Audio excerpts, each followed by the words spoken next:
क्या झारखंड में कांग्रेस और जेएमएम के बीच में सब कुछ ठीक नहीं चल रहा है? क्या कांग्रेस और जेएमएम का गठबंधन जिससे सरकार चल रही है अब जो है अंतिम पायदान पर पहुंच गया है?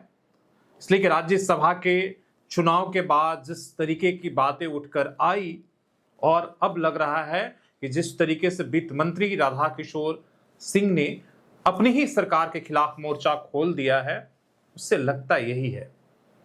उन्होंने जिस तरीके से अपनी सुरक्षा लौटाई है और वो नाराज हैं और उस एक बात सार्वजनिक प्लेटफॉर्म पर आ गई है कि वो डीजीपी को चिट्ठी लिखकर अपनी नाराजगी व्यक्त किए हैं, सुरक्षा को वापस किया है। और एक गाड़ी के लिए क्या लगता है इतनी छोटी सी बात है, या अंदर खाने लंबे समय से कांग्रेस और जेएमएम के बीच में सरकार के अंदर एक तरीके से टकराव चल रहा है? क्या कांग्रेस की मंत्रियों को हेमंत सोरेन के आगे कुछ नहीं चल रहा है?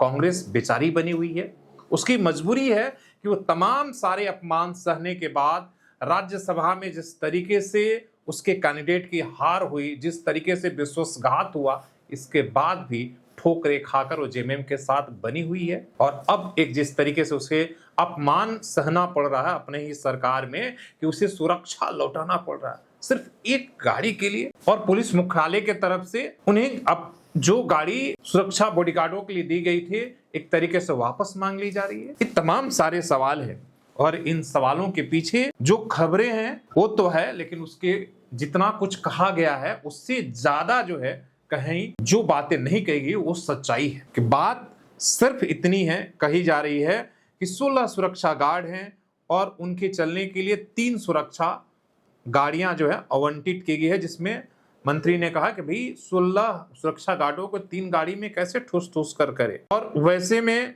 उन्होंने चिट्ठी लिखी और बल्कि उनके तरफ से जवाब ना कुछ मिला, मतलब जो वित्त मंत्री की तरफ से चिट्ठी लिखी गई थी उसका जवाब उन्हें नहीं मिला, और बल्कि जो है जो गाड़ियां थी उन्हें एक गाड़ी और वापस कहने की बात कही। कहा गया कि वित्त मंत्री राधाकिशोर ने अपनी सुरक्षा वापस की है, जैसा आपने खबर पहुंचा होगा। 16 सुरक्षा कर्मी और 3 वाहन सरकार को उन्होंने लौटा दिया, उन्हें 4 गाड़ी की जरूरत। अब बताइए कि मुख्यमंत्री के बाद सबसे ज्यादा अगर कोई ताकतवर होता है मंत्रिमंडल में वो वित्त मंत्री, मतलब दूसरे नंबर के मंत्री सीनियर भी हैं, और उनकी अगर ऐसी स्थिति है तो क्या बिना मुख्यमंत्री की जानकारी की डीजीपी या पुलिस मुख्यालय इस तरह का इस वित्त मंत्री नंबर 2 के साथ इस तरह से भेदभाव या नजरअंदाज कर सकता है?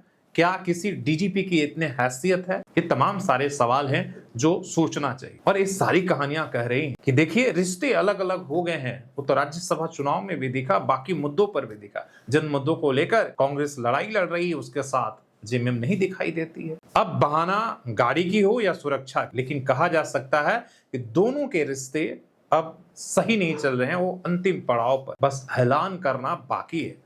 हेमंत सोरेन अपने तरीके से वो नहीं करना चाह रहे हैं, वो चाहते कि कांग्रेस खुद ही इस बात के लिए ऐलान करे। ये तमाम सारी कहीं ना कहीं स्क्रिप्ट लिखी जा रही है, और जो अभी आने वाला मानसून का सत्र है शुरू हो रहा है, जिसमें केंद्र सरकार आप देख रहे हैं कि अपने समर्थन में तमाम क्षेत्रीय दलों को तोड़ मरोड़ और उनका अपने लिए समर्थन जुटा रही है 2/3, ताकि उसे डिलिमिटेशन और तमाम ऐसे बिल हैं उस सबको पारित कराना है।